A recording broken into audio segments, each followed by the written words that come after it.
All right, Coach. So take me from the beginning. What's the bio? Where is Brent Hodges from? How was the home life, siblings? How was your upbringing? Yeah, I think everyone has that kind of like my bringing up's not normal, but I think I have a very unique bringing up.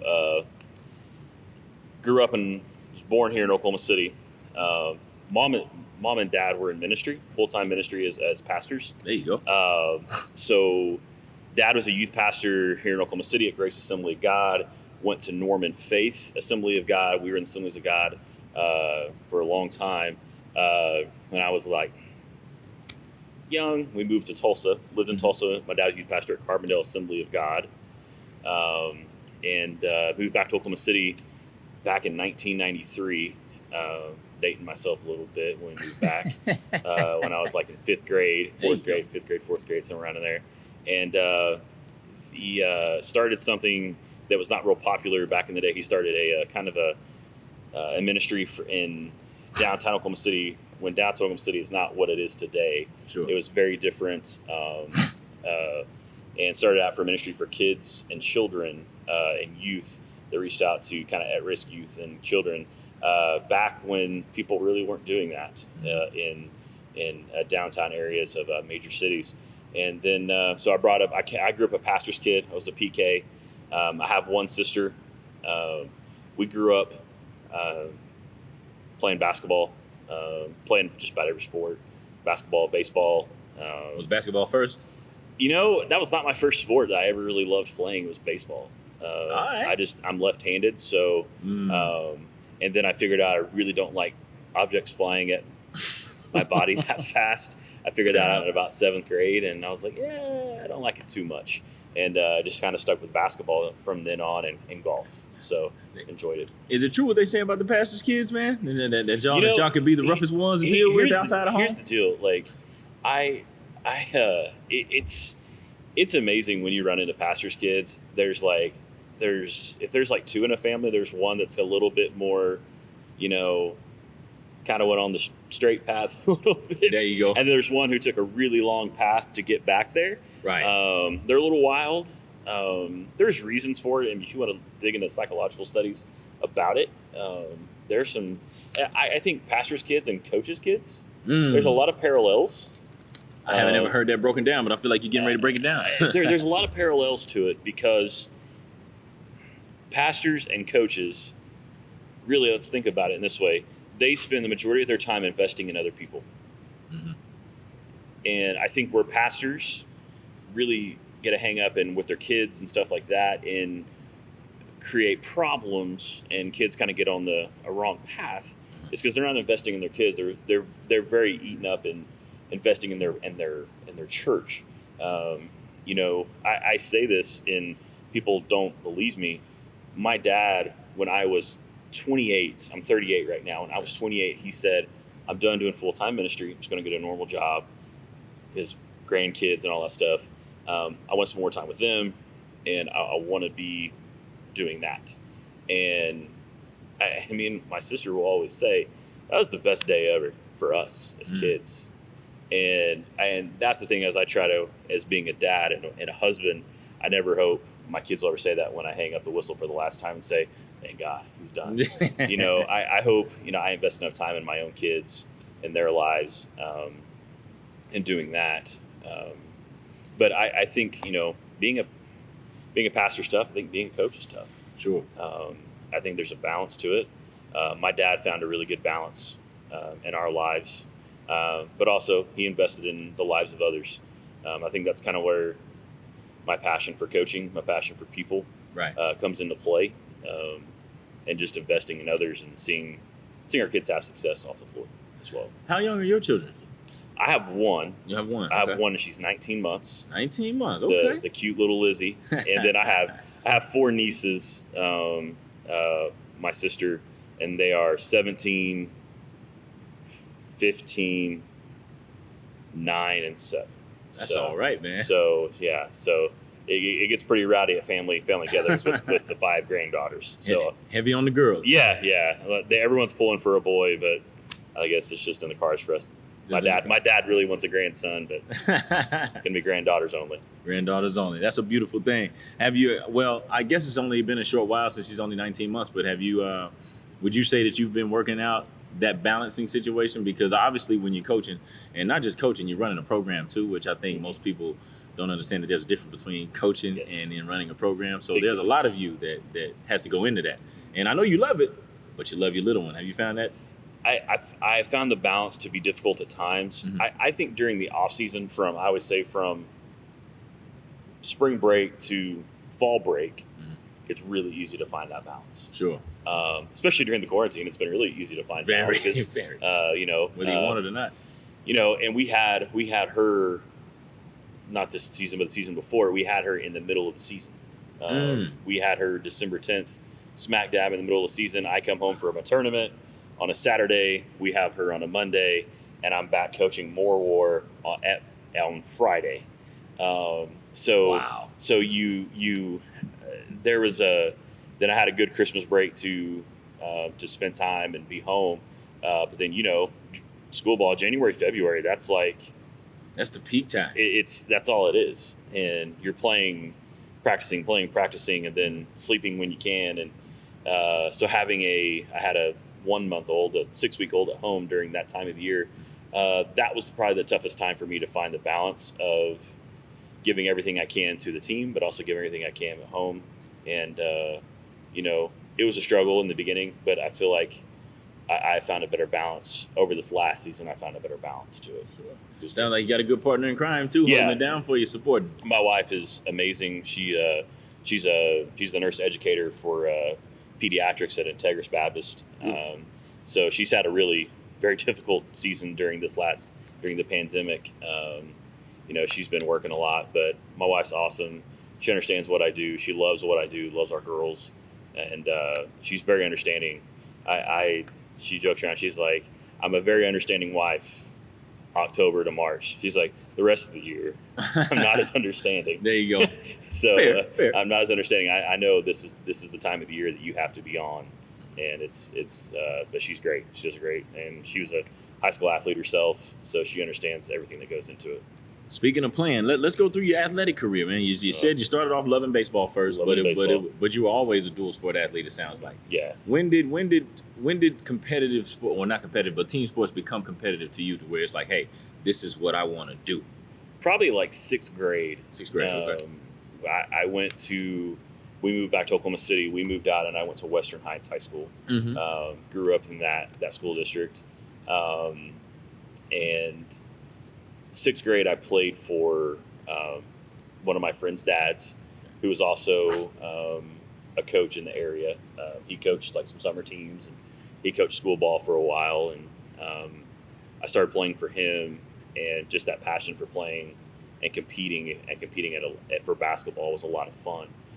Still loved baseball, and then kind of went to my junior high, and I was like, this basketball thing's a whole lot more fun. Yeah, it's not as hot. There you go, climate control, baby. It was climate controlled, and really kind of went to basketball.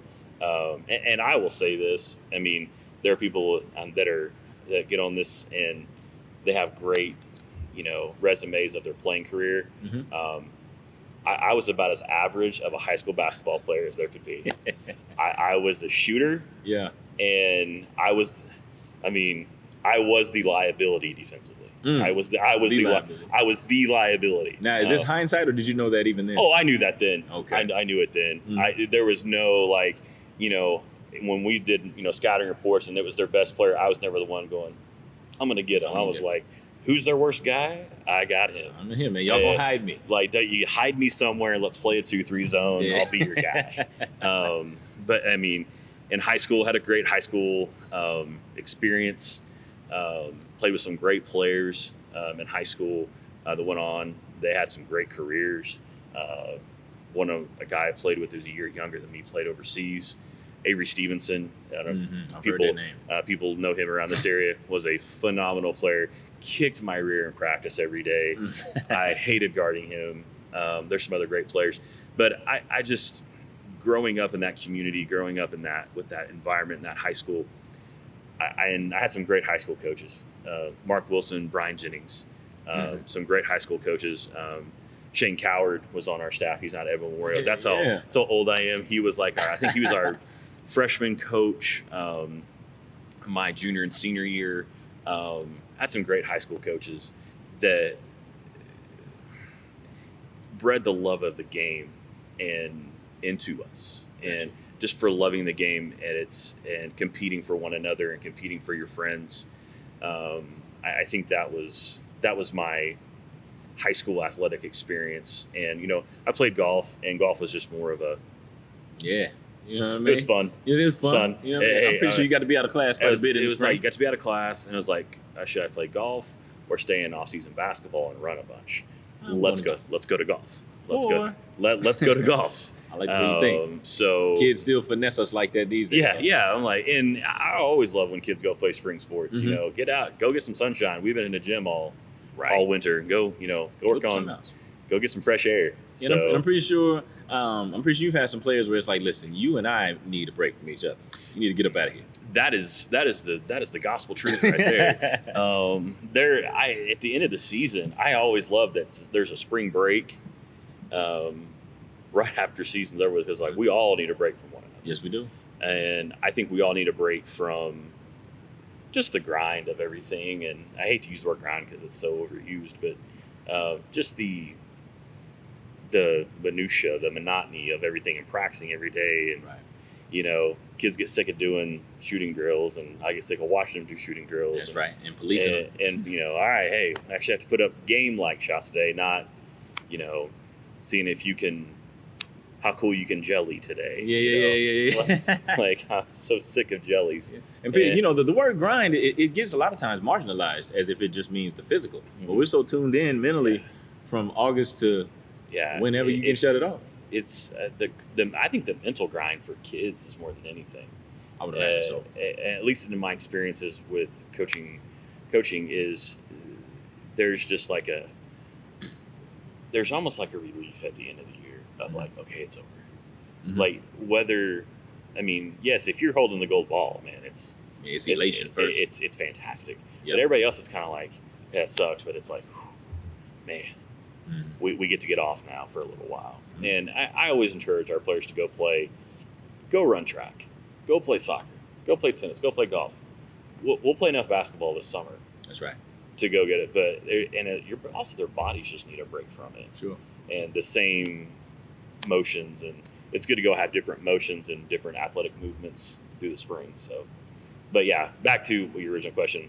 My high school career, there was nothing real flashy about it, but played all 4 years in high school, and we had some good teams. I think we still have the winningest team in Western Heights history. My senior year, we made the state tournament here on this floor. Made the state tournament on this floor, great friends, still great friends from those times. And I think that's something that, playing for each other and kids you've grown up with all your life. And I think there's just something special about that. It really is. And I think we kind of, whether directly or indirectly, or maybe on purpose or not, we kind of turn it into more of a business than maybe it should be. Because now I'm not sure how much about college I was thinking during my time until the latter part when it became a real possibility. Like, oh, I could use this. Yeah. But in the moment, you're just playing. Yeah, I think it has become more of a business for players and for coaches of like, okay, can I get my kids to the next level? Can kids go, okay, can I get to the next level? And there was a few kids on our team that were thinking in those terms every so often, but it wasn't until like their senior year, like until we hit about January of like, all right, I'm going to go play college ball, or where am I going to go play, and stuff like that. But it has. I think some of the summer basketball, there's great parts to it, but I think that has heightened the awareness of playing college basketball and the exposure for high school kids, especially for the girls. I think it's really heightened that, especially the Under Armour circuits, the Adidas Gauntlet, the Nike EYBL, and a lot of your grassroots stuff. It's just so. I look at 20 years ago. I graduated in 2001. I look at 20 years ago to now, what basketball was then and what it is now. Summer, school. It's just Way different. Like, I try to explain it to kids that coaches didn't rank and it came out in the paper. Yeah, we actually had to look in the paper to see what we were ranked in the state. They were like, what? Right. Like, yeah. And you may or may not ever cross paths with this particular person. No. And then some cats, I didn't know of them until I got to the venue. Yeah. And then by the time I walked out, I was like, okay, he's the real deal. Yeah. Yeah. Like I think we heard of, we went to a scrimmage up in Tulsa my junior year, and we'd heard every once in a while, we never seen him, didn't know. We heard the name. We heard the name Azubuike. Yeah. And we were like, everyone talked about it. Everyone talked about it. And we're like, he's nothing, man. Everybody just all talking. We went scrimmaged him one day, and a super scrimmage up at, I forget where it was.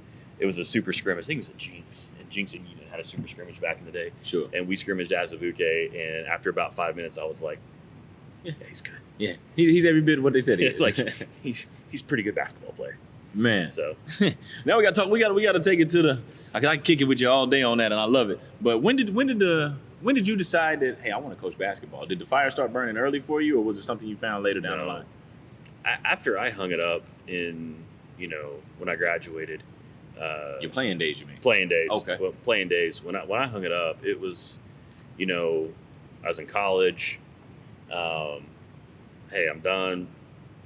And I was really going into a different path, sports path, but not in a coaching or school thing.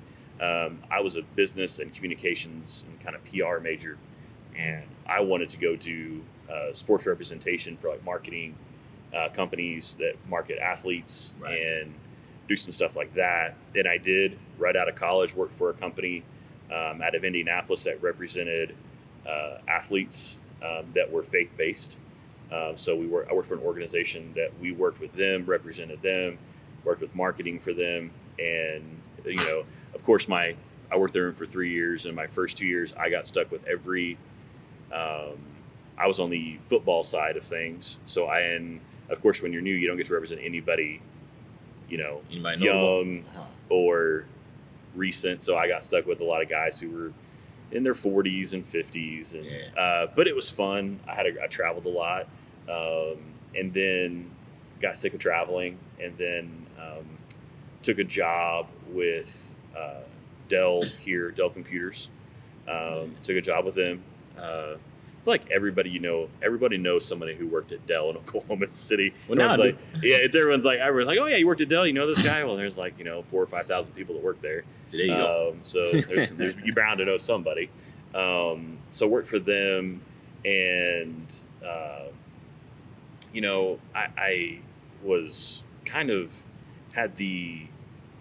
I loved the game. Still stayed in touch with the game. High school basketball. Still want to watch games at the big house. Still want to watch went to ORU to watch 5A, 6A state tournament. I would go every year. I'd take a couple days off with my dad. We would just go watch games because we still love junkies, baby. We still love the game. Yeah. And my dad was a basketball player, and we loved the game. My sister was a really, really good high school basketball player and collegiate player.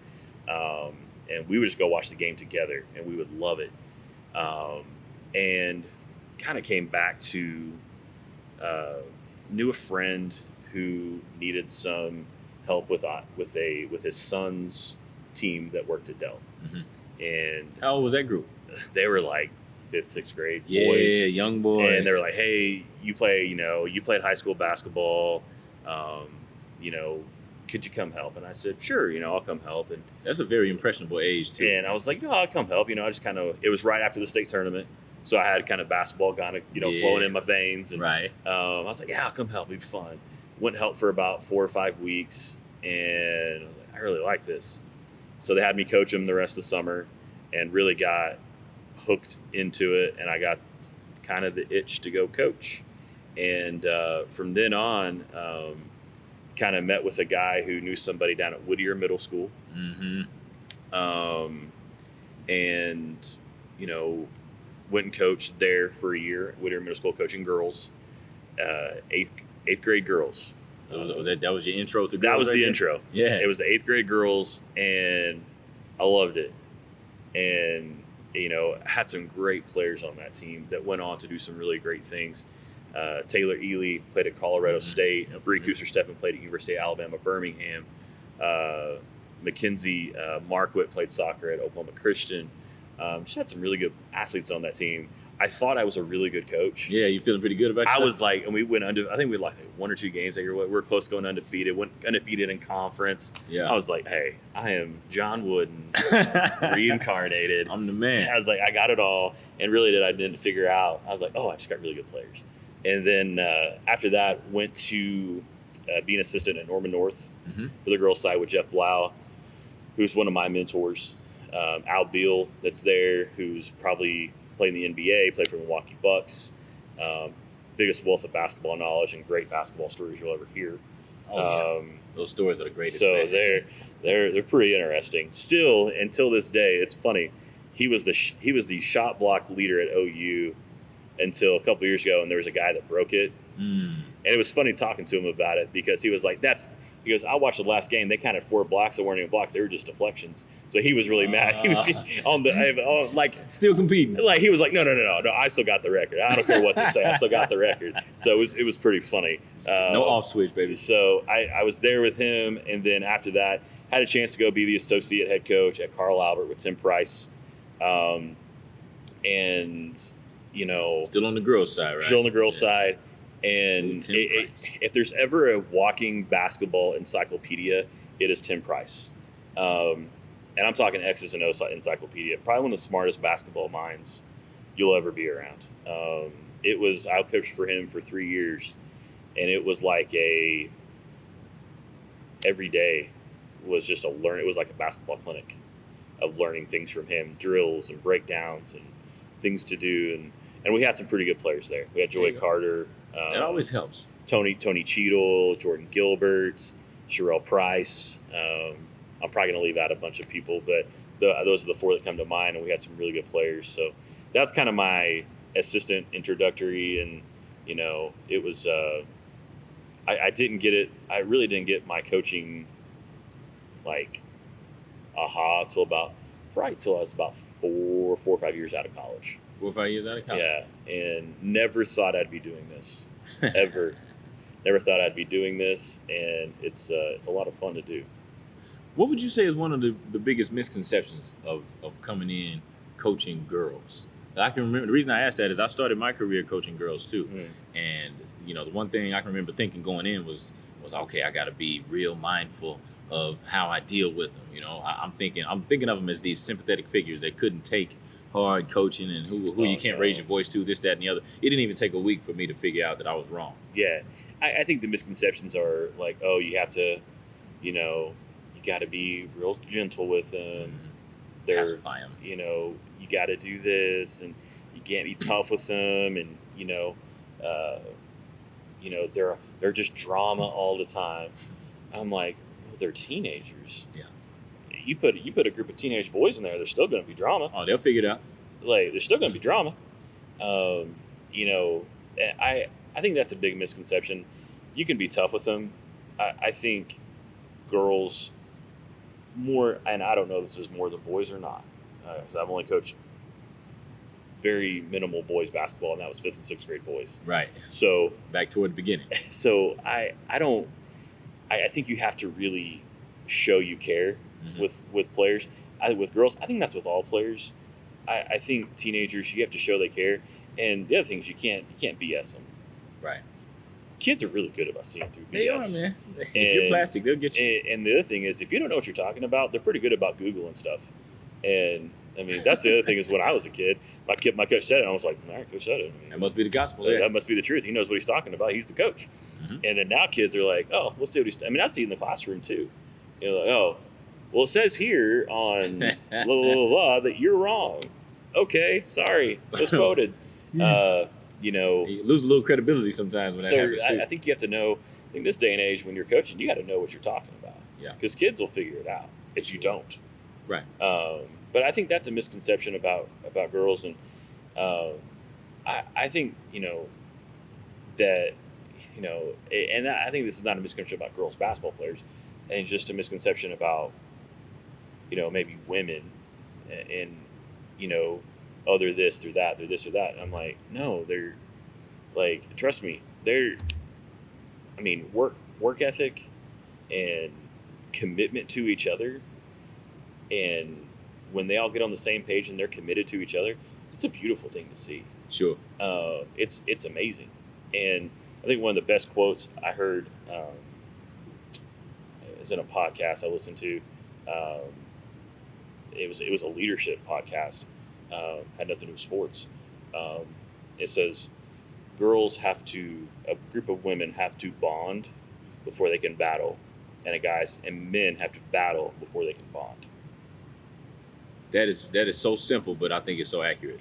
And it's the truth. Once I heard that, and I was like, okay, and I kind of got my wheel spinning of, okay, this is how I got to coach now. I got to get them to bond I got to get them to bond May through November, so we can go battle December, January, February, March. Mm-hmm. And if we can get them to bond and be together and be on the same page, we're going to be able to battle together. Yeah. I think work's more enjoyable when you actually enjoy the people you're going to work with. Yes, right? Yes, definitely. And that's even for me as a grown-up. It's like, man, I can get the job done, no question. But I'd like to enjoy spending time with you if I'm going to have to. Yeah, exactly. Exactly. Let me ask you this. And I'm gonna go the long way to ask you this, but one thing that I've sort of learned in today's times is that kids want to know why. And I'm not saying that they're wrong for that, but sometimes they're asking why so much to where, as the authoritative figure, I'm thinking, okay, when do I need to draw the line in the sand and let them know that, hey, you're gonna do this because I am who I am and I'm asking you to do that. Mm-hmm. You know, but on the flip side, we don't want them to be robots. We want them to have an idea of why we're asking things of them that we're asking. Have you found a way to sort of walk that line and how to tell whenever they're being full of it versus when they're really being curious? Yeah, you can tell. As much as kids can tell BS from us, we can tell BS from them. Sure.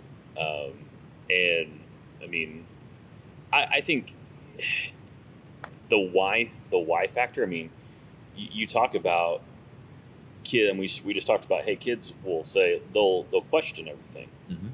We've programmed them to question everything, which is okay. Yep. It's okay for kids to question things. Mm-hmm. And I think you have more growth and you learn more when you question what's going on. You can learn more from that. And I love our kids when they not question leadership or question our leadership or our authority or question things in the wrong way. When they question things in the right way, okay, why are we doing this? Mm-hmm. And sometimes it's because you need to. And why are we running? Because you need to get in shape. That's right. Not punishment. It's not punishment. Hey, why are we doing layup drills? Because we can't make a layup. Simple. And I always like to tell our kids the why in what we do. Mm-hmm. And I think if coaches, I think you can save yourself a lot of headaches if you'll tell them the why. Yeah. I listen to lots of Mike Neighbors and some TJ Rosine from Georgia about giving the why to things. Yeah. Give an explanation to your kids. Hey, we're going to run this offense. Here's why. Because, hey, we're going to run this ball screen continuity offense because, hey, our point guard's really good at coming off ball screens. Hey, we have a matchup in this game where we can do this, not run this and don't ask any questions. Right. And here's the why we're doing this. Hey, we're going to run this kind of defense. Here's why. Mm-hmm. They know what we're trying to accomplish at that point. And I have a rule in October. They don't get to ask what if. No what ifs. We put this in 3 years ago, and we said no what ifs in October, because how many times do you get in a practice? You're gonna roll through practice, and you do a couple of possessions. The kid's gonna go, well, what if this girl does a 360 spin in the air? How they're gonna ask every what if in the book. So we said no what ifs, right? And our kids hated it. Because they raised their hand, I'd be like, "Is this a what if question?" Yeah. So don't ask it. Nope, hand down. November 1, you can start asking me what ifs. Mm-hmm. And the reason we did that is because they want to ask why on everything. Sure. Okay, stop asking why, and then start trying to figure it out. In practice, when we're doing this, work with your teammates, ask a question, but don't ask the what ifs. Because I think we take thinking from them. Mm. I think we take thinking from them when we answer every what if. Right. Because some kids, I would rather them go, okay, don't ask the what if, what do you think you should do? Exactly. That's open-ended question. What do you think you should do? And okay, play the next possession, what do you think you should do? And then they'll play the next possession. If they do it right, I'm like, you did the right thing. That's what you should do. They do the wrong thing. Okay, that's a great teaching point for everybody in the room. Sure. Okay, she did this. What is the right thing? What is the wrong thing? Okay, this is how we want to, our philosophy and how we're going to play things. This is what you should do. So I think that's a good, there's always, you got to have a good, I mean, there's some days that, you know, hey, what if it's a 2-on-1? What do I do? Okay, you should know this by you're in high school now. Yeah. But we'll answer some questions. But like, because we just found out in my first 2 years, you know, really first couple years coaching, everyone asked. I mean, they want to know the answer, Right. and I always tell them sometimes the answer is not obvious, and you got to go figure it out. So that's one of our things. School me on something. From I'm gonna draw from my girls coaching experience again. I've learned that they can, no matter how talented a lot of them may be, and how athletically gifted they may be, and how super students they may be in the classroom, a lot of times they can complicate things in basketball from a mechanical standpoint. Like, and you just broke it down, wanting a definitive answer. And like I coached some that were so mechanical to where they almost to the point where they turn their own instincts off. And I was like, and to be more specific, anytime the scenario you just gave where they do the right thing versus the wrong thing, anytime there was a situation where there could be more than one right thing to do, that's when a lot of them struggled the most. Yeah.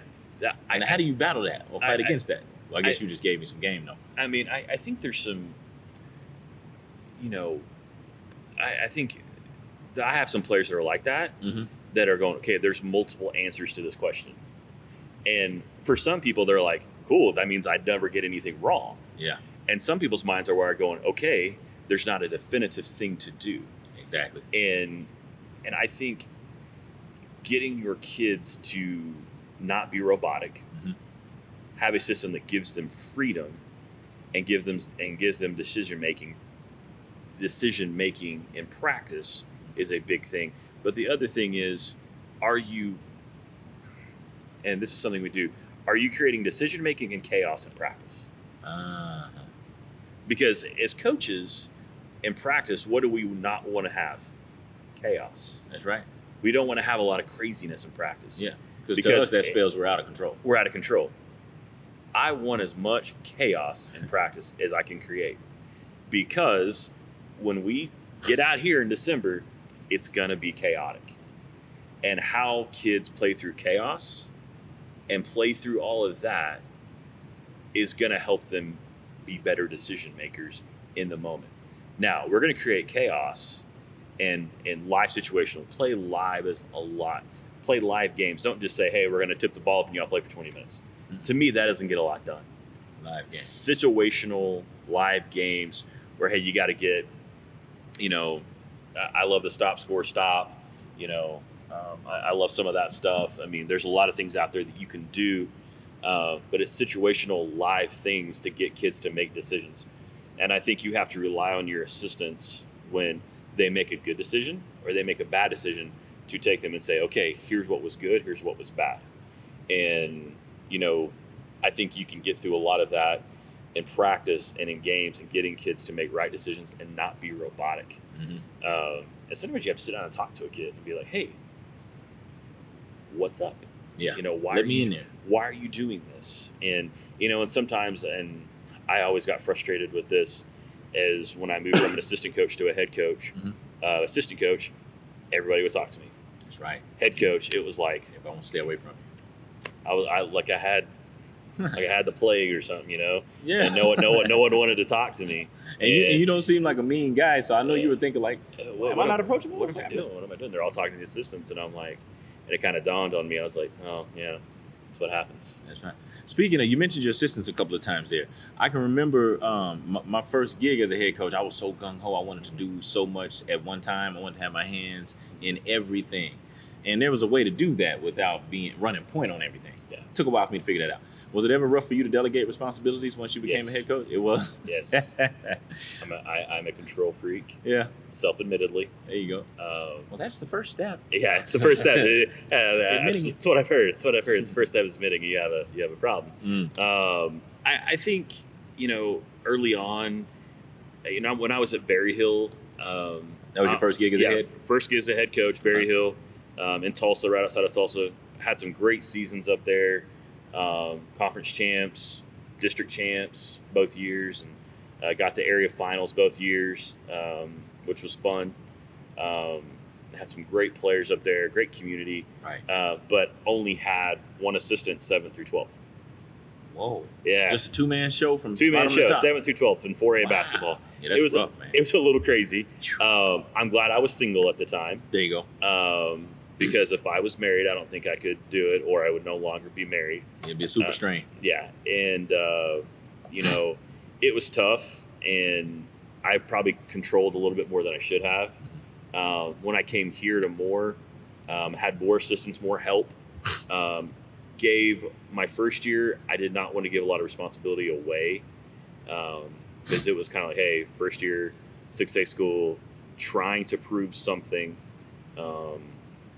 And then slowly I've given more to my assistants and pieces to the assistants, and I felt like that's been to our benefit.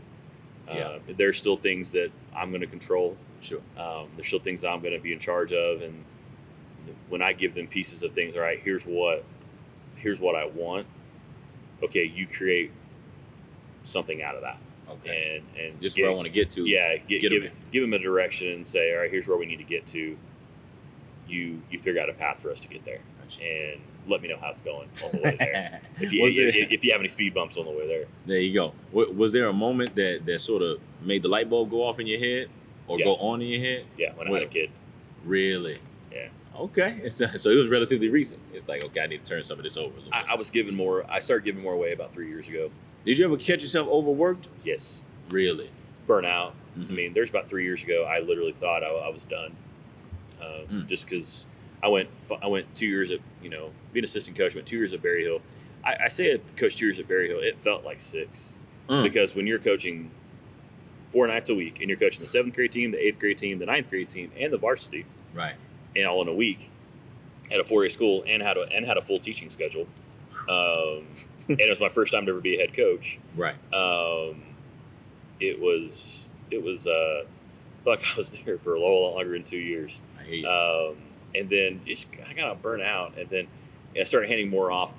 It was probably my 3rd year here. I started handing little pieces, and then after I had our daughter, it was like, okay, I got to hand a lot more over, because I can't do all of this. Yeah, whether you want to or not, you got to Yeah, it's not going to work. And me and my wife talked about that multiple times. It's not going to work me doing this, right. or I'm gonna get burnt out, or Something's going to give. or I'm not going to give enough attention to you guys as my family. Fair enough.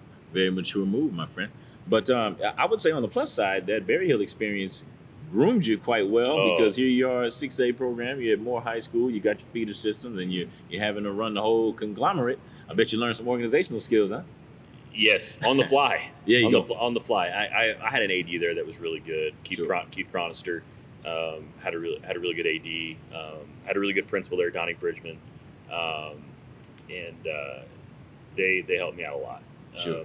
But I had to learn a lot of things, just things I didn't know. I always, there's all these head coaches that get head coaching jobs, and they are gung ho, and I'm like, you'll learn it's a whole lot more than standing on that sideline on Tuesdays and Friday nights. Yeah, dressed nice. And dressed nice and looking sharp, Yeah. and running some sets. Right. I told people, I said 80% of our job is running everything on the peripheral of our practices and our games. That's It's a fact. 80% of that. It's management of people. It's management of your feeder coaches. It's management of your assistant coaches. It's making sure your kids are going to class and staying eligible. It's right. Now managing your social media. It's doing all that. It's managing recruiting your stuff with your recruiting kids when you're recruiting, and their recruiting process, and it's just there's a whole lot more to this job than people actually realize. My dad, when I took this job, and they didn't live in Tulsa when I coached there, so they didn't really know what I did. They just knew I coached. They just saw games and they thought it was pretty easy. And when I got here and he finally started seeing everything I was doing, he was like, "This is pretty hard." I was like, yeah. "It takes up a lot of time." And I said, "Yeah, it does. It takes up a lot of time." This is the easy part. I would say the fun part. The fun part. If all we could focus on was just in between the lines, we'd be all right. It'd be a great job. Great job. And it'd be a fantastic job. And there's a lot more. And I forgot about fundraising. Oh yeah. As they say, money doesn't grow on trees. It does not, and I wish it did. But fundraising, I think, is it's everyone has to do it. Sure. And I think that's probably, there's one part about coaching that I despise the most. You getting ready to answer one of my questions. I definitely gonna ask you, what is the component of running a program that you like least? And fundraising. That's the one, huh? Fundraising. I hate it. I hate it. We actually did this. Oh, this is crazy. And people that know me and know what we did are going to laugh when I say this. We ran a fireworks, not stand, a fireworks warehouse down in Norman for 2 summers. And we got into this thing, and I had a parent who convinced me to do this. And I said, "Oh, we just got to work from about, June 15th to like July the 4th. And we have to have about 10 people there from about noon to about 8 o'clock every day. And I said, with our basketball program, junior high through high school, not a big deal. And he goes, they're going to pay us $20,000 to do it. And I said, yeah, fantastic. Done deal. This might be the only fundraiser we do. I said, this is it for the year. And I got everybody gung ho. We get to June 15th, and we get there and like, oh no, we need 25 people here at a time. Wait, and we need you here at 8 o'clock in the morning. We need you here till 10 o'clock and midnight. And I was like, and we did it. And we didn't make 20,000. I know that. We made about 14. And the next summer they had us back, and we did it. And we joined with our boys basketball team to make it a little bit easier. There you go. And we made about $9,000 off of it. But I tell you what, after the split. I got you. I mean, that was just one of the worst. I mean, I text a former assistant every 4th of July, and since we've done it, and I said, isn't it great? It's Zach Knox, one of my former assistants, he's a boys assistant at Southmore now. Yes, but isn't it great we're not selling fireworks today?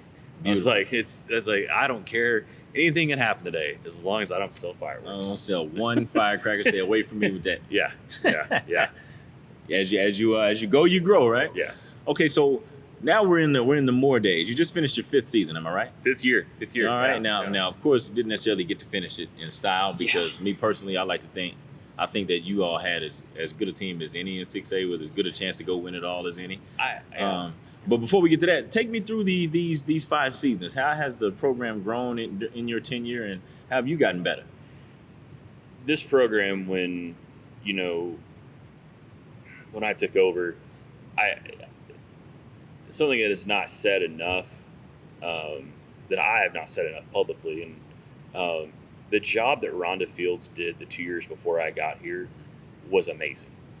Where that program was, because I actually interviewed for that job 2 years before. Okay. And Rhonda got it, then I got the Berry Hill job, and I came back a couple of years later. But Rhonda did, where that program was, it was in bad shape. Went in about, I think, 2, 1, 3 games a year and 6. It was some bad years. It's a long season.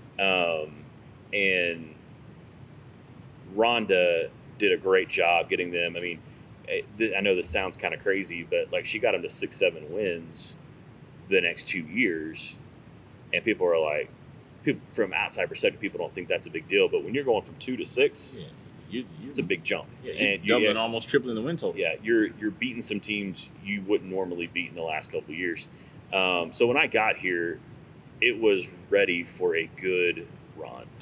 I knew when I walked in, we were ready to start taking it to the next level. And Rhonda was nothing but amazing when I took over and helped me so much in the transition here as she moved to Wynnewood, closer to family.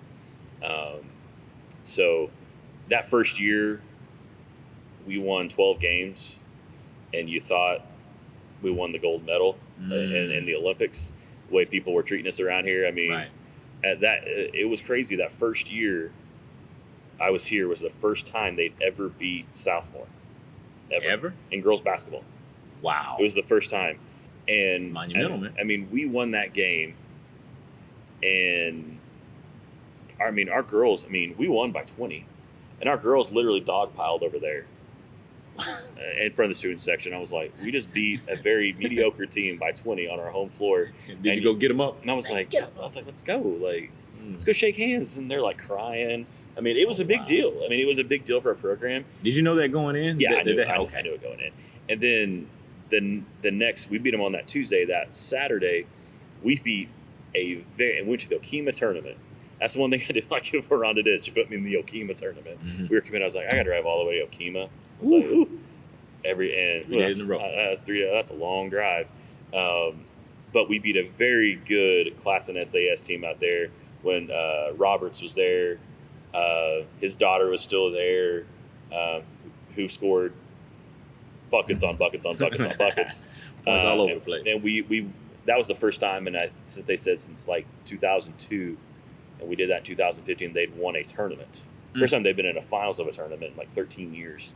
This program, we won it, and that was probably the crowning achievement of that year. And there were some games that year, man, we got our butts handed to us. Yep. There were some games that year we played some really good teams that we shouldn't have been playing with, but our kids just bought in. Because I think, you know, when you take over a program, if your kids can taste just a nibble of success, right, or whether it be in a win, whether it be in a good showing, whether it be in anything that happens, they have some pride in their program, some pride in their school, and some pride in what they're doing. I think your kids buy in, right, and they bought in that first year. Second year was about the same. We were good. 6A was just insanely good that year. Was that 2016, 17? That was 2016, 2017. Yeah. I mean, it was just, it was just unreal talent across the board. Across our conference was really good too. Sure. And then that third year, I think is when we really turned the corner. Here came Aaliyah Moore, and we started turning the corner. And she's a big reason our program has turned the corner the way it has. Right. I'm not saying it's, there's other players that have been. For sure. Shanti Day, Rachel Harjo, Mm-hmm. Tiana Vaught, Peyton Andrews, Kelsey Fitzgerald. I mean, we've had just a ton of kids that have played here played a lot of basketball for us over the last few years that have done a great job. But that first group, my first year of seniors, is really the group. I talked about it after we made state this year, is the kids I thought about the most, and reflecting on that, standing on the court, because without that group of seniors absolutely buying in 2015, Tamara Shaver, Alicia Michelson, Brittany Walker, Kaylee Massey, those 4 seniors, if they didn't buy in like they did, this program wouldn't be here. Did it take a while? Did it take a while for that buy-in to happen, or did they trust relatively early? That summer, okay, it was kind of crazy. We went to ORU team camp. We had been playing pretty well all summer, right? And we went up there, and I just kept pressing upon them to buy in, keep playing the way we're supposed to. It's going to work. Keep working hard, keep playing hard. And we went up there, and in one day, and I know it's summer team camp and I don't take a lot of stock in it, but for that summer I did, is we beat Deer Creek, Union, and Jinx in one day. And it was like the light bulb just clicked on for our kids. And it was... For their psyche, I bet it was... our kids couldn't barely go to sleep that night. That second day, they wouldn't go to sleep. They were so jacked up. And it was a buy-in. And I told them, like, you did it on effort. You didn't do it by just amazing shooting. You just did it on effort. And that was the fun thing to see, is they did it, and they were just doing it for each other. Sure. I think that was the fun part, just doing it for each other.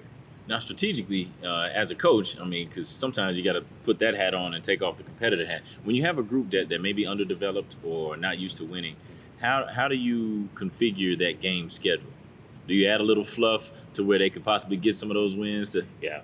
Okay. So I always say you got 3 tournaments in a year. Mhm. There better be one tournament you better know you're going to go win it.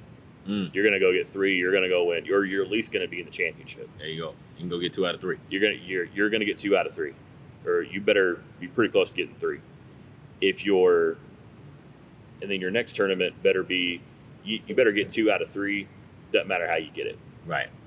And there better be one tournament on your schedule you're going to have to fight scratch and claw to get a win. Now, that's with a good team. That's with a good team. Seasoned, good program, know what you're doing. When I got here, we went to the Okima tournament and we went to the Chickasha tournament. Both tournaments were okay. And the next year, and we had our John Nobles here. Mm-hmm.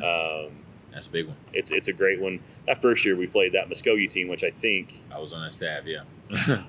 Hey, that was my last season there, 15-16. That was the year y'all had the trio. Yeah. Mims, Ford, Wilson, and oh yeah, man. That was a heck of a. We ran a triangle and 2 perfect for 3.5 quarters. I remember that. And then Trina Mims said, "Screw this, I'm going to go win." Yeah, she would work. And I was like, "All right, well, we're done." We had some luxuries during that run. Yeah, it was that was a heck of a squad. But that next year when I knew we were going to be just okay, we went to Altus. We went to some other tournaments that you're going to get some wins. I mean, our conference schedule is tough. So I mean, no nights off. There's no dodging our conference, the COAC. But I think in tournaments for coaches that are trying to build that confidence and something in their program, I think strategically picking your tournaments is really smart. I see some coaches that they're taking over a program that know they're going to struggle and they just go gung-ho going for the toughest tournaments, and I'm like,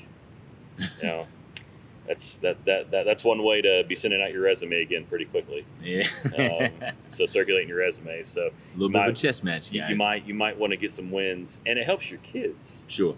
Just helps your kids. I mean, kids know when you beat good teams, when you beat mediocre teams, but still, winning sure beats the heck out of losing. It does. Every day. And it breeds. Winning breeds winning, just like losing breeds losing. It does. There's a losing culture and there's a winning culture. Mm-hmm. And I've even said there's 3 different cultures. There's a losing culture, there's a winning culture, there's a championship culture. Levels to it. That winning culture and championship culture is very different. It's like, and there's a fine line between the two of them. There's a big gap between winning and losing culture, in my Absolutely. opinion. There's a big gap. That culture between winning and championship is very different. Hairline, baby. It's an attitude of your players and it's an attitude of your coaches, of what you're willing to accept and what you're willing to not accept. Sure. So this season that just ended, the 2019-20 campaign, was this your first trip to the state tournament during your tenure? During my tenure, yes.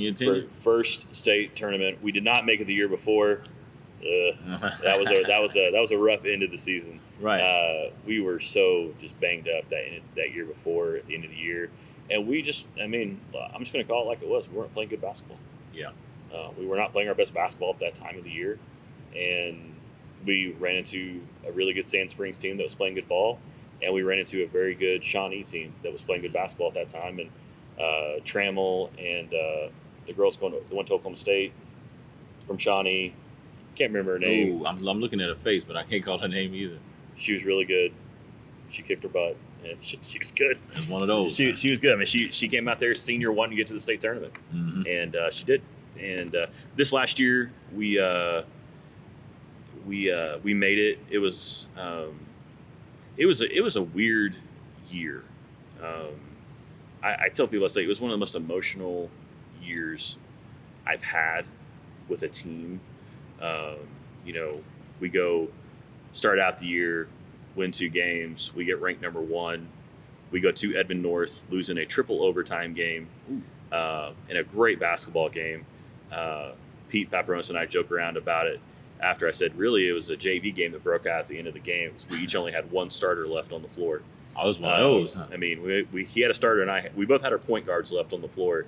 and that was it. And it was 4 subs the rest of the way, like the last 2 overtimes. It was kind of a wild game.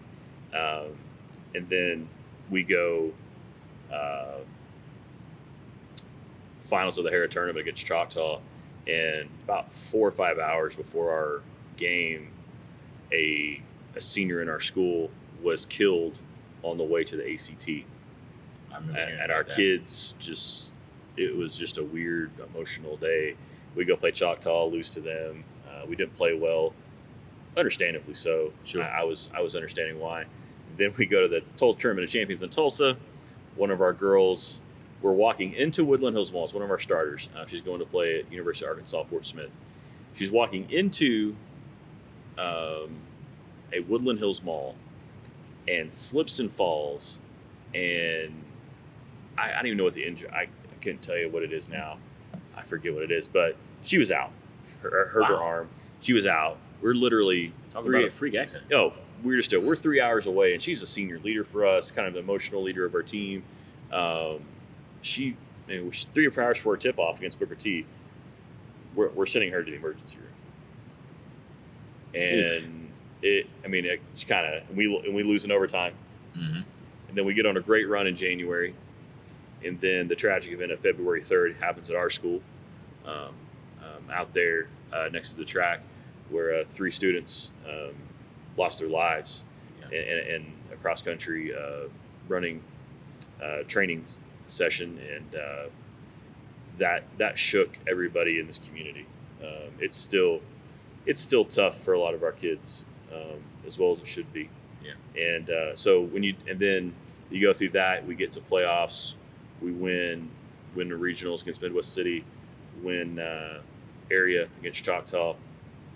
And then so you got to double back and see Choctaw again. Yeah, we got to see them 2 times after in the finals of our tournament, and then area. Gotcha. We beat them twice. And tough to do in one season, right? It is. And then we get to it's a very emotional season of just a lot of different things happening in our team. Then we get to state tournament. We're literally loading the bus. We're shooting around at Berry Hill. We're loading the bus to go to the Mavy Center, and my AD calls me and says, "Hey, load them up, get back to the hotel, load all your stuff up, and head back. It's postponed." That was just probably one of, I said, it was an emotional year. It was a great year. I would never want anything else at the experience we had with our team. But it was just an emotional, just tough year with seeing kids going through real life stuff. Yeah. And I think was the hardest thing about this year. But I was happy we made the state tournament, and we were playing. We got everybody back healthy Valentine's Day ish. Right. We had a few, that's a good time. Yeah, That's that home stretch. Yeah, the girl that got hurt in Tulsa. We had another girl kind of a little bit banged up. We all got healthy about that time ish. I think it was around that time. We played about four games before playoffs started, and we were playing great basketball at that time. That was I think that's more of the frustrator, is we were playing our best basketball. That Choctaw game, I think we won, by 25, 24, 25. We were up by that last matchup. Yeah, in area we were up 30 at one point. Playing great defensively, great offensively, sharing the ball. We were in rhythm, in sync. Everything was just going well the last couple weeks of the season, and then kind of hit that state tournament. It was tough pill to swallow. It is, man. And especially for our seniors. For sure. And that's how were y'all able to keep the morale of that group up during all those storms that you guys hit? And what was it challenging at times? It was challenging. There was days it was challenging to practice. Especially that week of February 3rd. Yeah.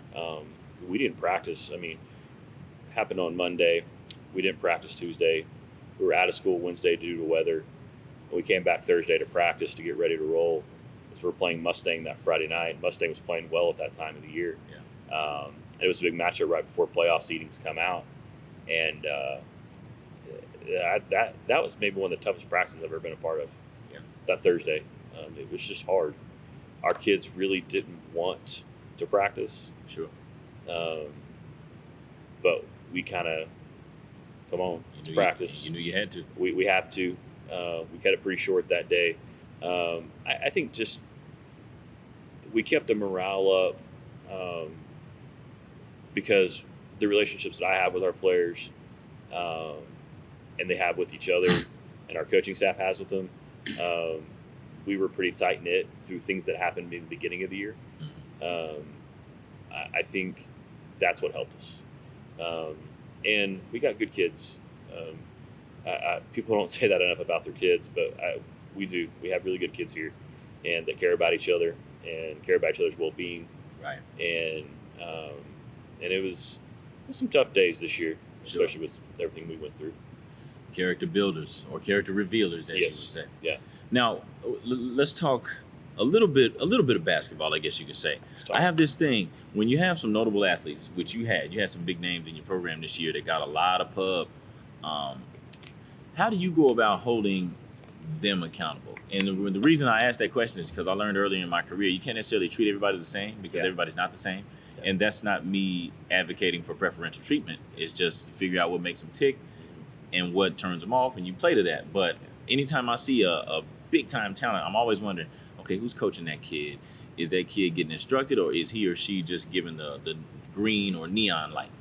Yeah, I think that is like a tough thing because I always saw players before I had some higher profile players that go, they were in our conference and how they acted and how their demeanor and behavior on the floor and how they played and took coaching. I think, we had some high profile players. We have some high profile players next year. Yeah. I think it's not of a. I'll say this: basketball is not an equal opportunity sport. Fair enough. And I say that, and people go, "Oh, that's not right to say." But let's think about it. When I was in high school, I was a lot slimmer than I was right now. Hey man, it doesn't just fall right off us like it used to. Yeah, it does not. I wish it did. But I couldn't jump very high. Me neither. I couldn't run very fast. Same. But there's guys on my team that do it. Is that equal? No, it's not equal. Mm-hmm. And, there are players that can do certain things in our game and on our team right now. The players can do things. There's players, they can't do that. And we always talk to our players about, what do you do well? Like, what is it? We sit down and have individual conversations with them. What is it that you do well? And what is it that you bring to this team? Sure. And if you bring something good to the team, then continue to do that. And if you bring it, we ask them, what do you not do well? We ask them, what do they not do well?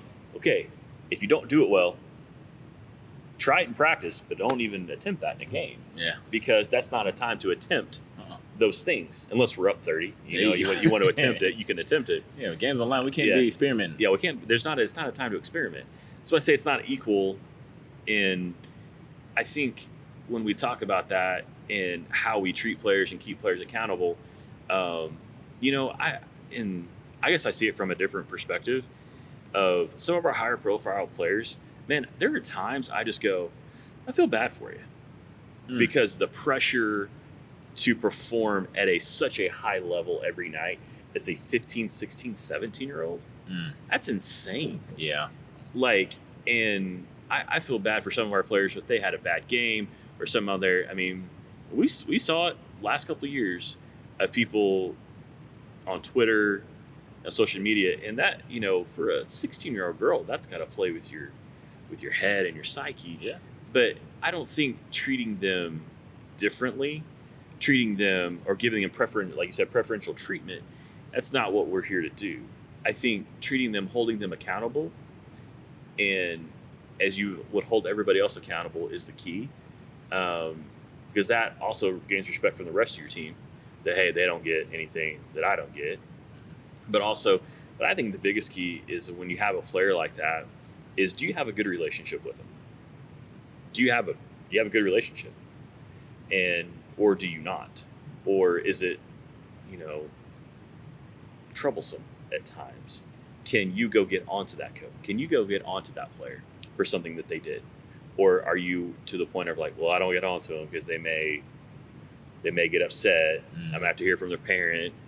Man, they may transfer. Right. And This is that climate too. It is. And if you can't coach that player, and if I can't coach you, then that's a problem. That's right. And I value the relationships I have with our players, that I can coach them, I can get onto them, I can hold them accountable, and I can, do all those things. And at the end of the day, we're still going to hug out here on senior night because we love each other. Fact. And I got their back and they got mine. And that's the key to all of it. And having a great relationship with them is the key. And I'm not talking about just talking out here on the floor before practice. I mean, are you talking to them at school? Are you, when they're playing their club games, are you going to watch them play in a club game? Just to say, hey, and give them a Gatorade after and give them a fist bump and say, great job. Are you asking how their life's going?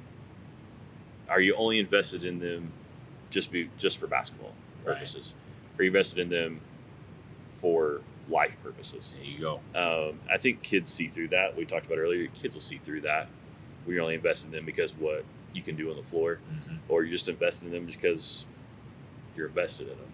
Yeah. And I think that's the difference in when you see teams, see players and coaches and how they interact, and high-profile players.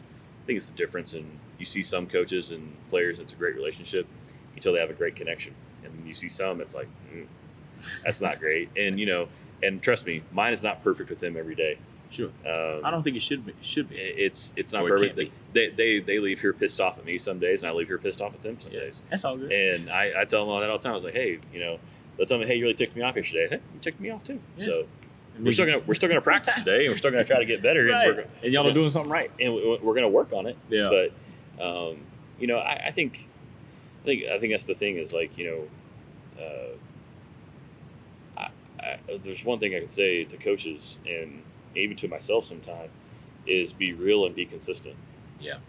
I have a thing on my door that says be consistent. If I can be consistent with our kids and my demeanor, my behavior, my coaching, my leading, that'll help them be consistent. Sure. And if my best players can be consistent, makes our program be consistent. Yeah. I think that's the last step of any process. It's consistency, no matter what it is. Oh yeah. Now, granted, with the exception of some days, we should be the same way every day, right? Now, you can have your not so good days where something else is on your mind and you got up on the wrong side of the bed, as they say. Yeah. But it can't be every day. No. Okay, now, how important is a good relationship with the parents of these kids? And I know sometimes that's not even possible, but at the end of it all, the kids are the ones that are playing, and I think if they're not convoluted, for lack of a better term, they usually do all right. Once it's a fight or flight situation, they figure out, okay, this is how Coach Hodges is. I'm going to either have to conform or I'm going to have to go do something else. But where it goes from simple to complex is when you got mommy and daddy over here, preaching a different tune to them. Yeah. So how's your interactions or encounters been with your parents thus far? Through my coaching career, I think encounters with parents I've learned a lot. I think some of it through my own nieces playing high school sports and junior high sports. Right. I've learned from the other side. And sometimes as coaches, I think we forget about the other side of things and we fail to see the parents and the players' position. I think where I've grown up from starting out at Berry Hill and to now is not every conversation you have to be a part of. Not every comment warrants a response. Sure.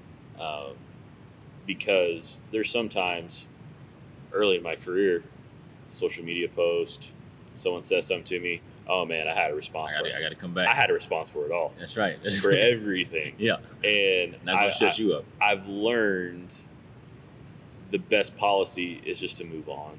Yeah. And I've learned that parents are, at the end of the day, they want the best for their kids. Yeah. And they love their babies. And they love their babies. Like, I'm going to love my daughter and, when she plays sports.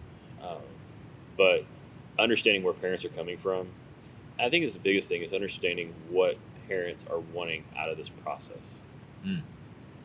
What do you want out of this process? And that's when I have a parent meeting and a parent wants to come talk to me, that's what I talk to them about. Well, okay, what do you want from this meeting? And what do you want out of this process of high school sports?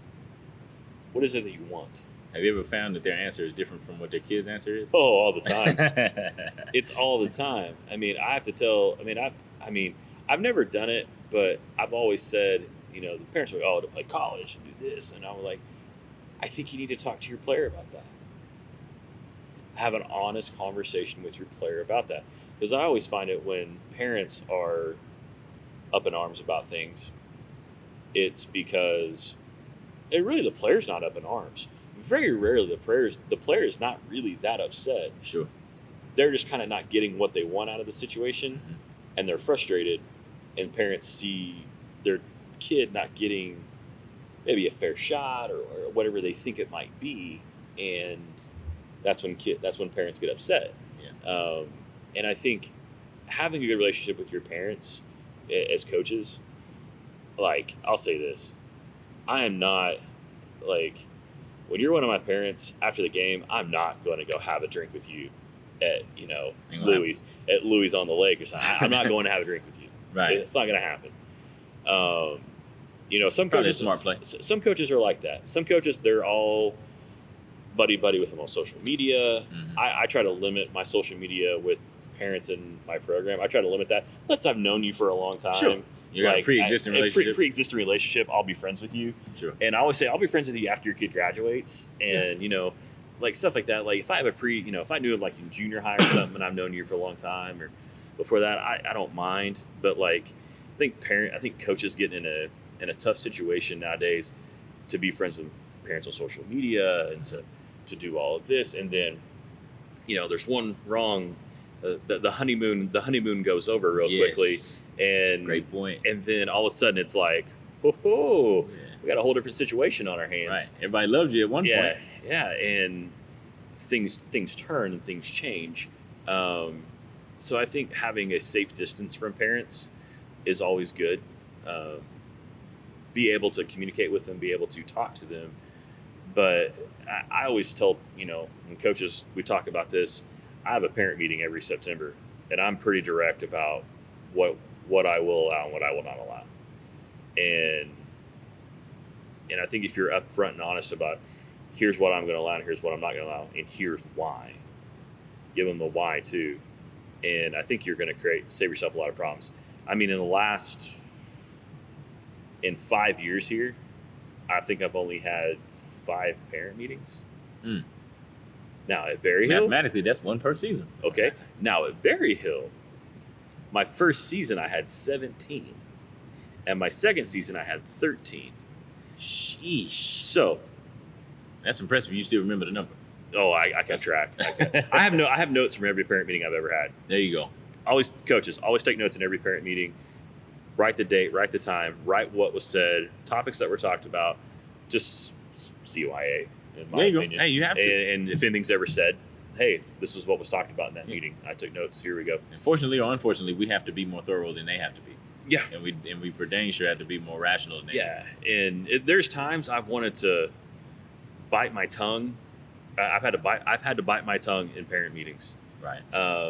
But also it goes back to the point of what I said earlier of not every conversation you have to be a part of.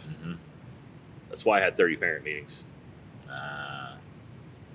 There's sometimes you just got to learn how to shut your mouth and say, okay. Yeah. I mean, the best line, this is the best one I ever had in a parent meeting. If anyone can ever top this, I would love to hear it, and you can tweet me. A parent told me in a meeting, I think you're a great coach. I just think you're a terrible person. That was the best thing I ever had in a parent meeting. That's being real. That was the best thing I ever had. It was not at more. I will say that. That's strong, man. And I had to sit there and go, okay. well, you don't know me. That was gonna be my next question. Do y'all have any type No. of personal relationship? Like you don't know me, but that's fine. Yeah. You can think that about me. And usually when people would say stuff like that to me, I'm like, it's okay. My mom still loves me. There you go. It's fine. That's it. My mom still thinks I'm precious and she loves me. Sure. So it's okay. Wow. Now, at least that was said to your face. Oh, If there's some silver lining, okay, cool. yeah, was no third Like, it party. was said to my face at least. I mean, if he said that person said it to my face, no wonder what he said about me behind my back. But, Oh my gosh. but at least he said it to my face. I give that parent props for saying that to my face. You live to tell about it. Yeah. Now I'm gonna go back to your assistant days. I got a couple more things I Yeah. want to throw at you. Can you think of the biggest blunder that you ever made as an assistant coach, where maybe you were entrusted with the responsibility and you just made a mess of it? Or with a mess. I was responsible for something, or just the biggest blunder I ever made as an assistant. You know what? Either one. Okay, I got a technical foul as an assistant. Oh, that's a no. Yeah. Ooh, I got in trouble. I was called in. The head coach and AD called me in the next day. Had a nice little meeting. Oh wait. Sorry, Tim Price. Got a technical my first year. Poker face Tim Price. Yeah, got a technical my first year with him. He was not real happy with me. So I learned a quick lesson. I need to, as an assistant, hey, I'm there to help him and shut my mouth and not talk to the refs. Right. And it was during a timeout. That was the worst part. It was during a timeout. That's the vision I have in my head. I'll see you, and you correct me if I'm wrong. I see you going straying away from the huddle. Going straight to the ref. I straight away, and I was like, I got a question for you. The question turned into a heated conversation, and got a technical. So that was not very good. Oh. My biggest blunder. Yeah, this was. I mean, it was a blunder as an assistant. My second year there, I was doing some scouting reports for a game, and completely, I watched 2 games on for some game film back when we didn't have huddle yet. It was like trading CDs and VHSs with people and meet people at random gas stations, right. random parts of Oklahoma. Yeah, these sketchy transactions. I was like, man, huddle is the biggest blessing, biggest time saver in the world. And then I only prepared for a team that went against like zones, and we didn't run a zone. We ran a man, so we had no clue what they're going to do offensively versus a man. Oh, wow. And that's when I had to think about going, oh, I didn't even think about that. Oops. And it was about 24 hours for the game, and we had to scramble to figure out what they did versus a man. We had to call everybody. And that's when, people had cell phones, but people weren't attached to their cell phones like they are today. So it was just hard getting a hold of people and like, all right, what they do offensively. So, so that was probably one of my biggest blunders, is ill preparing our team for a pretty big game. How'd y'all do? We won. Thank God we had Joya Carter. She kind of saved my rear that night. There you go. Now, and that was as an assistant, or that was as a head? It was an assistant. Okay, now, what about as a head? What was the first time that you can think of where you really stepped in it? Where you stepped in some mud, for lack of a better term? Stepped in it as a head coach.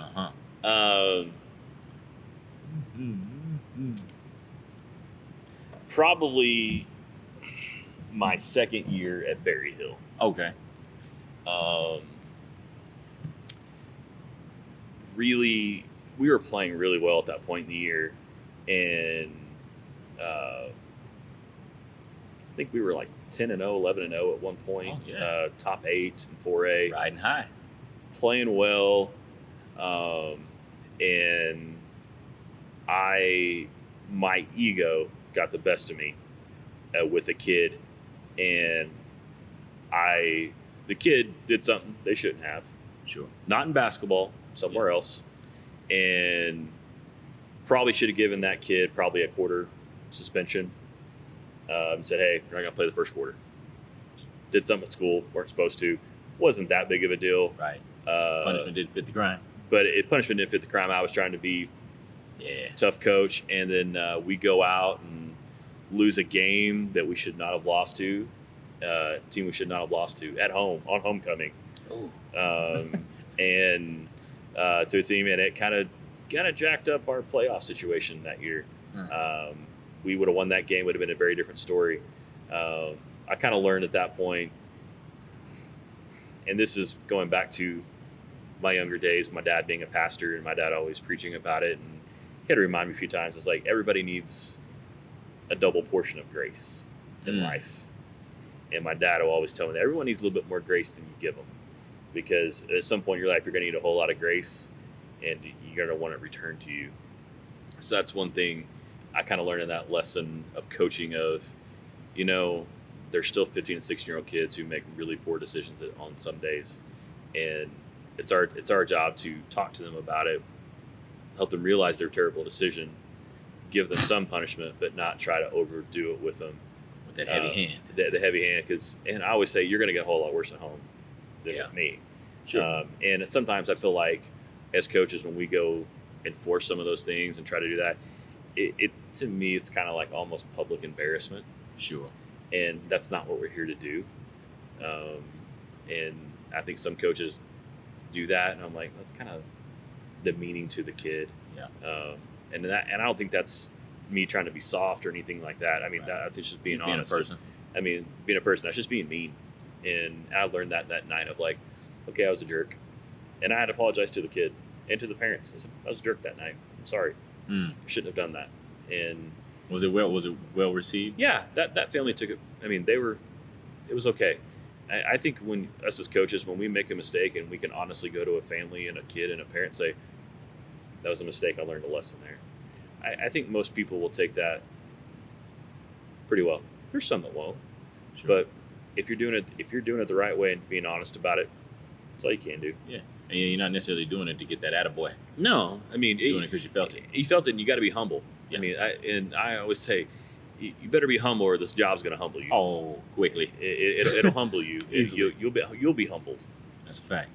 How hard are you to deal with after a loss? Or maybe I should ask those closest to you. Ooh, ask my wife. Ask my wife. Ask my wife. My assistants will probably tell you I'm not that bad. I'm usually pretty quiet. Gotcha. I'm usually, and after a loss, I'm not like critiquing all of my players' decisions. I'm critiquing my own decisions. Yeah. During the game, what could I have done differently? Sure. I always tell my players the next day, and usually after a loss, I don't dwell in the locker room.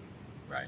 Or win or a loss, I don't say a lot. Yeah. I just a few little snippets, maybe about a 45-second talk, move on. Let's get on with the evening, because win or lose, especially lose, I want to go watch film. Sure. Usually after a loss, I'm not terrible. There's been some losses that I've had that I've experienced that have been tougher than others. Yeah. Kept you up. Kept you up. Why'd we do that? That was pretty dumb on my part. And usually I don't watch film that night. No matter what.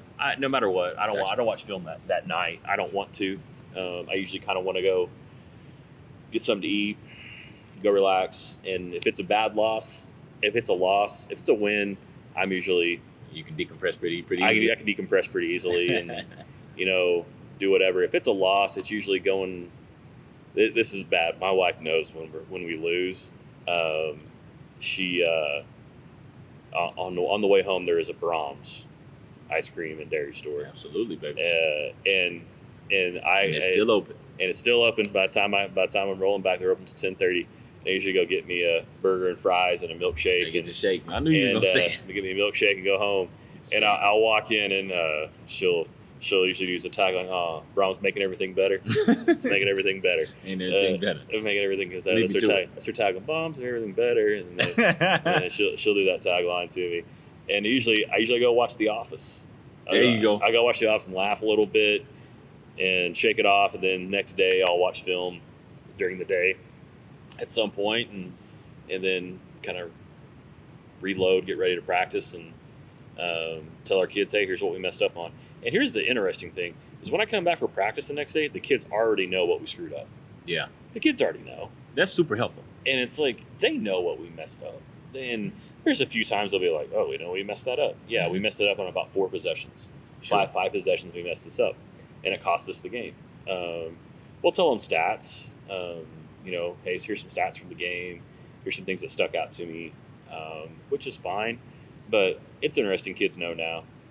You're smarter kids. You're kids that are very cerebral about the game, Sure. they'll know what you messed up, Yeah. and it's fine. And the biggest thing is not dwelling. That's what I did early.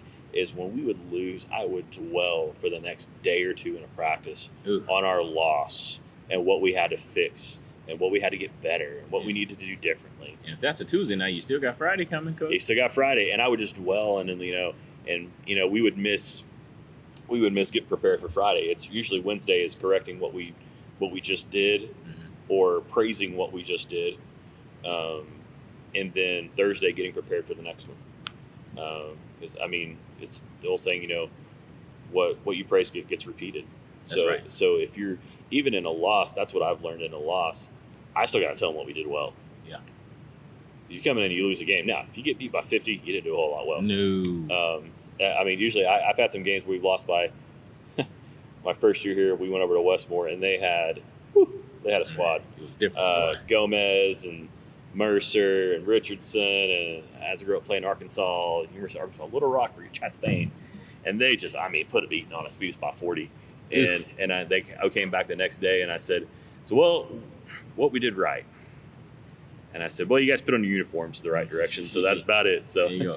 It's a short list. you put on the uniforms the right way, so that's about it. So How important is that practice the day after a big win? And I can remember being a player in high school, and I didn't know this about my coach until we got tighter after I graduated. And he would tell me whenever we were riding high, like on a win streak, or if not a win streak, a big time notable win, he said, I knew I had to hit y'all in the mouths, figuratively speaking, the next day, because just to bring us off of that high. Yeah. Like, what's the practice the day after one of those types of wins look like for you guys? I think it's depending on the point of the season. Okay.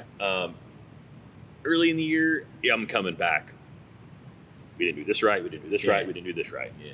Don't get too excited about yourselves. Quit grinning. Yeah, quit smiling. We still got to get a whole lot better if we want to go beat teams we need to beat. Sure. Late in the year, it's okay. Let's go watch the highlights. There you go. Let's go shoot a little bit. Let's go play some kickball. There you go. Something fun. Right. Just to lighten it up. End of the year, late in the year, we'll do some different things. But early year, mid year, we're still after a big win. They're riding high. There are some wins this year we had. They came in the next day. You could tell it was like they were riding high. And sometimes it's good after a big win because they're juiced to practice again. There you go. Because they're excited. They're excited to get going to play again because it was such a big win. I remember that week after we beat Choctaw to go to the state tournament, that next Sunday when we kind of got in here to do shoot around and kind of go over a few things to kind of just start getting ready for the week. Kids were like, we said, hey, be here about, I said, hey, be here about 3:30. We'll shoot for a little bit and we'll go over like one or two things. Then we'll go home. 3:30, man, they were stretched on the line, ready to roll. And I was like, oh, this is a little different. I was like, y'all okay? So that was a good thing. That's a beautiful thing. That was a good thing. So, I think kids will, when they're having success, they're ready to roll. But I think it's tough after a loss. I think that's the toughest day to come back is after a loss. Sure. It's a hard practice to come back on, especially if it was a big game, it was a close game.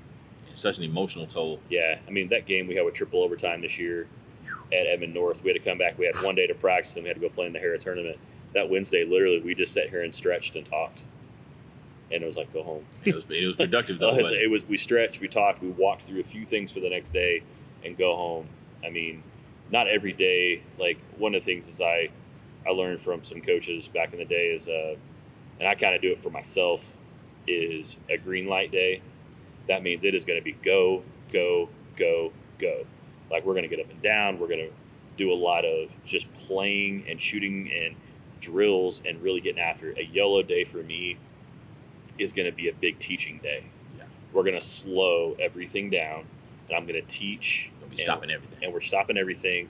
I'm going to stop a lot on possessions that day. I'm going to break things down. We're going to have a lot of discussions about things.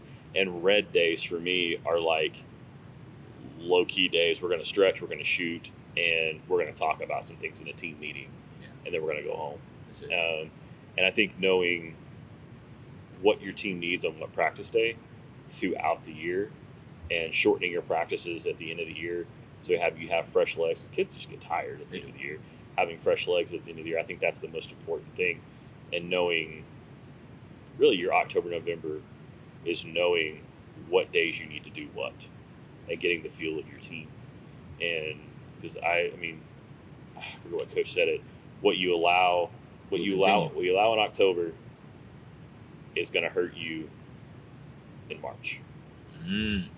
What you allow in October is going to hurt you in March. If you allow kids to slough off on defense, not block out, not get to backside help, not sprint the floor in transition, if you're going to allow them to do that in October, it's going to show up in March. It's going to bite you if you're able to make it to March. Yeah, if you're able to make it to March, you got to be able to play March basketball. Sure. Yeah. I got two more things I want to throw at you, Coach. You touched on it just a little bit when you mentioned Brahms and the office, but what are your hobbies outside of coaching basketball? Whenever you are out of the grind and you're able to just be a person, you're able to be Brent Hodges. What does Brent Hodges like to do as a person? What do I like to do? I love spending time with my family. There you go. Love going to watch my nieces play. They're big soccer players. Oh, there you go. So I love going to watch them play. I'm a big golfer. So I play usually during off season. I'll play once a week with some family. My wife and I, we're big music buffs. So we love going to concerts. We haven't been able to go into any lately. Yeah. But we love going to concerts and just enjoying music. We love trying new restaurants in the city. I'm a foodie myself. So I like it. We tried one right before the week of the state tournament. It was downtown. It's called The Press, Oklahoma City. I don't know. They had this like tater tot gravy cheese thing that was amazing. So we were pretty excited about that. But I mean, spending time with my family, golfing a little bit, and this is one of my things that people don't know about me. I love doing yard work. Really? I love mowing. I love doing landscaping. I love that kind of stuff. My yard during this pandemic, it looks fantastic. It's impeccable right now. Oh, it's like I'm trying to get it to like a golfing putting green right now. There you go. But is it therapeutic for you? It is. It gets me out. I wish I got to mow more during the season. It would help me out a little bit more. I like getting out and just working on stuff. So it's nice getting out of the house a little bit. So I like the way you think. And here's how we'll put a wrap on it. I always got to ask all of my competitors this question. If you can dig back into the archives during your playing days and your coaching days of an opponent that you lost to that you just know you shouldn't have, with all due respect to them, or maybe not, that your team was the better team, but for whatever reason, on that day, you guys just didn't get it done. Who would those be? And also, if you could go back and run it back, you'd love to do that. Yeah. Can I pick two? Absolutely. Okay. The first one was when I was at Berry Hill. It was the game to go to the state tournament my first year there. And it had been 2013? 2013? Yeah. 2013-14 season. Gotcha. I think, yeah, 2013 season. We played Woodward in Stillwater. And they came out. I've never seen a team do this. Hit 5 straight threes to open the game, and we look up and we're That's down. the equivalent to a dunk. And we're down 15-4, and within 2.5 minutes. And we crawl back in the game in the fourth quarter. We have the lead. Oh, y'all got back in front. Yeah, with about 2.5 minutes to go, and it's one of my guards that was a senior decided to use some very expressive language to the official, and we got teed up, and she didn't get one tee. Oh no, she went the distance. She got 2, got kicked out. We were up 3, went up 3 to down 1 after the technical, so they made all 4, and then they hit a 3 on the next possession. So we went up 3 to down 4 with I think 10 seconds had ran off the clock. And also that's an NBA 30 for 30 type stuff right there. All of a sudden we have the ball. I call another timeout. We have the ball 2 minutes, down 3. We go down, get fouled on a shot, Freshman misses both free throws. They come down, hit another three. We're down 6, minute 45 to go. And that's ball game. Never recovered. Never recovered. God, and then dog. my other one, my first year here at Moore. You might remember this one. We were at Muskogee first round of playoffs playing Booker T. Yes, I remember watching that one. Yeah, we were Take me up through it. after the first quarter, up at halftime, up after the third quarter. And I've never had a team go that cold in an instant. We were shooting the ball at about a 38-39% clip through the game. Mhm. And all of a sudden we went to I think like the fourth quarter, it was something around like 10%. Like we just couldn't hit a shot. Right. And we were getting good looks. We just couldn't hit a shot. It was like a slow leak. Yeah. Like, you know what I mean? No, I it was watching it. I'm like, it was not what's happening here? It wasn't a big run that they made. It was against Booker T. It wasn't a huge run. It was just kind of slowly The rope slipping out of your hands. Just and that was a tough one to take because we really felt like we had momentum, and that was a game this program really wanted to get past and get to area, get to regional finals, get to area.